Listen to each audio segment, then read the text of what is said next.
चेतना मध्य प्रदेश साहित्य मंच के तत्वाधान में स्थानीय कॉलेज ऑडिटोरियम में अखिल भारतीय साहित्य सम्मान एवं कृति विमोचन समारोह का आयोजन किया गया। कार्यक्रम की अध्यक्षता वरिष्ठ साहित्यकार कुशलेंद्र श्रीवास्तव ने की, जबकि मुख्य अतिथि के रूप में मध्य प्रदेश राज्य महिला आयोग की सदस्य एवं पूर्व विधायक साधना स्थापक वरिष्ठ समाज सेवी मिनेंद्र डागा, हरीश कोरी की उपस्थिति में मां सरस्वती के पूजन एवं दीप प्रज्वलन से कार्यक्रम का शुभारंभ हुआ। इस अवसर पर कुशलेंद्र श्रीवास्तव की 4 कृतियों श्याम टॉकीज, पुरानी गल्ला मंडी, सोमवार 7 अगस्त और खसुआ पुस्तकों का विमोचन किया गया। साथ ही श्रीमती अभिलाषा शर्मा की एक पुस्तक अभिव्यक्ति का भी विमोचन किया गया। पुस्तकों की समीक्षा वेणी शंकर पटेल एवं अनुराधा यादव ने प्रस्तुत की। समारोह में कुशलेंद्र श्रीवास्तव एवं अभिलाषा शर्मा का सम्मान स्मृति चिन्ह, शॉल एवं श्रीफल भेंट कर सम्मानित किया गया। कार्यक्रम का संचालन विजय नामदेव ने करते हुए सभी का स्वागत किया। साथ ही मुख्य अतिथि साधना स्थापक ने साहित्य और स्वाध्याय के महत्व पर प्रकाश डालते हुए निरंतर अध्ययन की आवश्यकता बताई। अध्यक्षीय उद्बोधन में कुशलेंद्र श्रीवास्तव ने साहित्य में पाठकों की भागीदारी बढ़ाने तथा AI के दौर में मालिक लेखन को संरक्षित रखने की जरूरत पर बल दिया।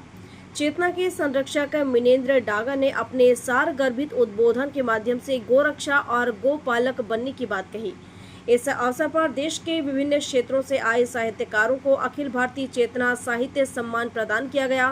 कार्यक्रम में वीरांगना क्लब की प्रतिभाशाली बालिकाओं को उनकी खेल उपलब्धियों के लिए सम्मान प्रदान किया गया। कार्यक्रम में साहित्यकारों, गणमान्य नागरिकों एवं पत्रकारों की उल्लेखनीय उपस्थिति रही।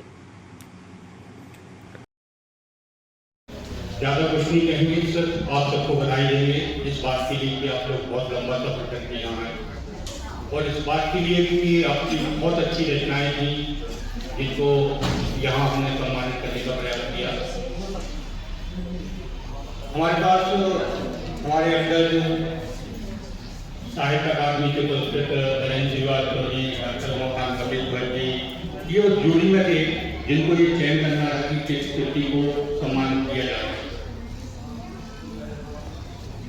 निश्चित रूप से वो विद्वान है और विद्वान की निहार से आप सबकी रचनाएं लिखी है, तो वो सार्थक रचनाएं होंगी, उसके लिए आपको बधाई।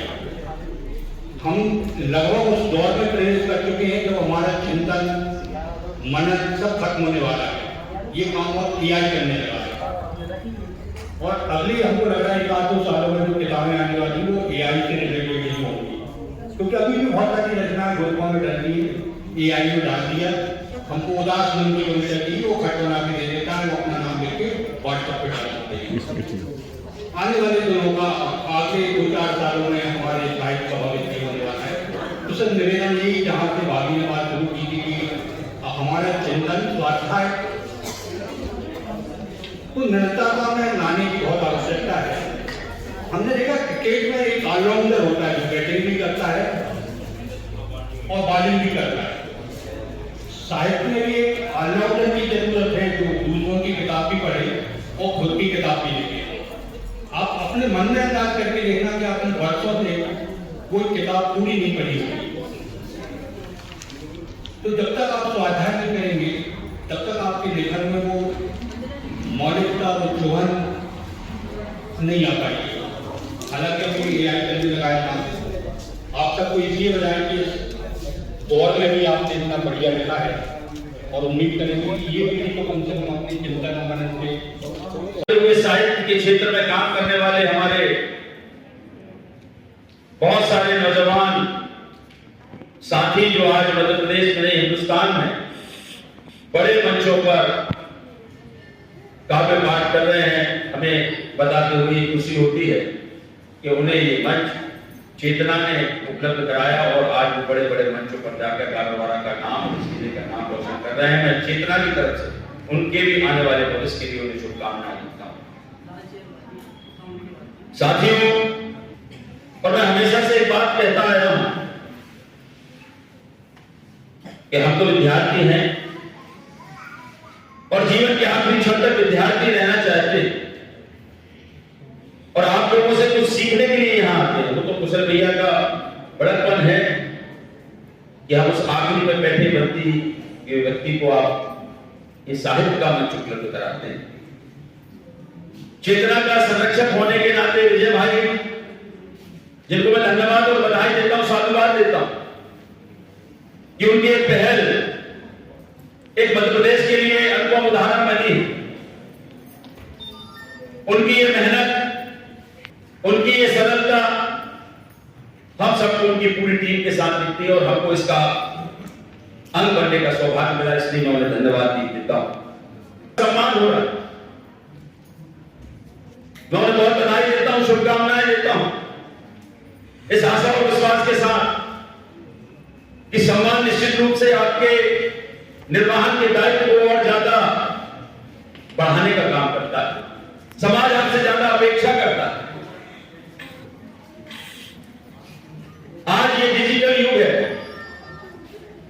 हम देखते हैं कि इस डिजिटल युग में लिखना, साहित्य को गढ़ना, कुशल भैया एक बड़ी अच्छी बात कहते हैं, मैं उसको कोट कर रहा हूं कि साहित्य का सृजन, शब्दों का सृजन प्रसव पीड़ा से भी ज्यादा पीड़ादायक और कठिन है।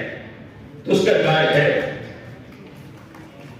एक एक शब्द को लिखना। यहां सुशील भैया बैठे, वो हर एक नई बात, जो नया दिन होता है, जो भी एक विशेषता लिए हुए दिन होता है, उस पर सवेरे सबसे पहले अगर किसी की टिप्पणी आती है, कुछ नया लिखा हुआ आता है, तो हम रोज प्रतिदिन सुशील भैया की लेखनी को पढ़ते हैं। होती है वहां साहित्य की सोच शुरू होती है, आम आदमी की सोच जहां समाप्त होती है, वहां से साहित्य का सृजन होता है।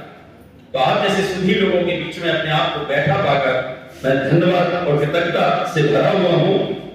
मैं बहुत ज्यादा बात ना करते हुए, क्योंकि स्वागत भाषण की जो हमारा ये निवेदन है